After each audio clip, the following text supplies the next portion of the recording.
काही महाभाग मला असे भेटलेत की मला नाही आवडत हॉलिवूड बॉलिवूड किंवा हिंदी मराठी असलं इथलं मला.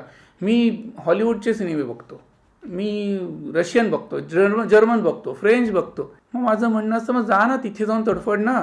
मुळात तुला जिथे कार्य करायचंय, ज्या कार्यक्षेत्रात तुला पाऊल टाकायचंय तिथलीच तुला काही माहिती नाहीये आणि ज्या गावाला जायचंच नाही कधी त्या गावाचा मी अभ्यास करतो, या वाक्याला काय अर्थ राहिला. मी फक्त ऑस्कर विनिंग मूवीज बघतो. ठीक आहे, चांगली गोष्ट आहे. ऑस्कर विनिंग मूवीज बघणं हा पण एक अभ्यासच आहे, अगदी छान गोष्ट आहे. पण माझा मुद्दा असा राहतो की बाळा, शेवटी तू धडपड करणार आहेस हिंदी किंवा मराठी सिरियल्समध्ये किंवा फिल्म्समध्ये. मग जिथे तुझं करिअर आधी सुरू होणार आहे, म्हणजे काय आहे ना, जिन्यावरच्या डायरेक्ट 10व्या पायरीवर तू पाय ठेवून बसलायस. वर तर काही जाता येत नाही, डायरेक्ट 10व्या पायरीवर तर पायही पोचत नाही नीट म्हणावं तसा, आणि डायरेक्ट 10व्या पायरीवर उडी मारता येत नाही. शेवटी पहिल्या 1, 2, 3, 4, 5 पायऱ्या चढत गेलास तरच तू वर पोचणार आहेस ना. आणि तू खालच्या पायऱ्यांकडेच दुर्लक्ष करते की मला नाही खालच्या पायऱ्यांमध्ये इंटरेस्ट. हा ॲटिट्यूड असतो आणि हा ॲटिट्यूड बघून थक्क व्हायला होतं. आम्ही हे बघत नाही, आम्ही ते बघत नाही, आम्हाला हे आवडत नाही, आम्ही ते म्हणजे मला प्रश्न पडतो, अरे मग तू नको ना येऊ बाबा इथे. आधी बघायला शिका, आधी अभ्यास करा की काय चाललंय. आपण एक लेबल लावून मोकळं होतो, हे वाईट आहे, हे चांगलं आहे, खट आहे, एक घाव 2 तुकडे. खूप सोपं आहे रे हे.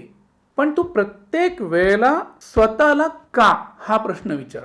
एखादी गोष्ट नाही आवडली तर धाडकन चॅनल बदलू नकोस, थांब, ऑब्झर्व कर, स्वतःला उत्तर दे की मला हे का नाही आवडत आहे. अशी काय गोष्ट आहे यात की जी मला आवडत नाही आहे. मला ती स्टोरी आवडत नाही आहे का, डिरेक्शन आवडत नाही आहे का, अभिनय आवडत नाही आहे, काय नक्की काय आवडत नाही आहे. स्वतःला आधी उत्तरं दे. आणि ह्या प्रश्नांची उत्तरं तुला मिळाली की मला हे का आवडत नाही आणि त्यातलं काय आवडत नाही आहे, ही तुला उत्तरं मिळाली की मग तू चॅनल बदल. तोच प्रकार लागू होतो आवडलेल्या गोष्टीसाठी. का आवडतंय तुला, त्यातली कुठली गोष्ट आवडतीये, काय नक्की तुला काय आवडतंय हे आधी शोध घे ना स्वतःचा. की साधं पिकनिकला निघाल्यानंतर सुद्धा तुम्ही अभ्यास करता, सगळ्या मनातल्या प्रश्नांची उत्तर तुम्हाला मिळाली तर तुम्ही घरातनं बाहेर पडून ट्रिपला जाता, नाहीतर जात नाही. आणि बिना प्लॅनिंगचं बाहेर पडलात तर कित्येकाला तुमची ट्रिप ही स्पॉईल होऊ शकते. मग तोच प्रकार इथं करिअर स्पॉईल करून घ्यायच्या आधी अभ्यास तर करा. प्रत्येक वेळेला का हा प्रश्न विचारा स्वतःला.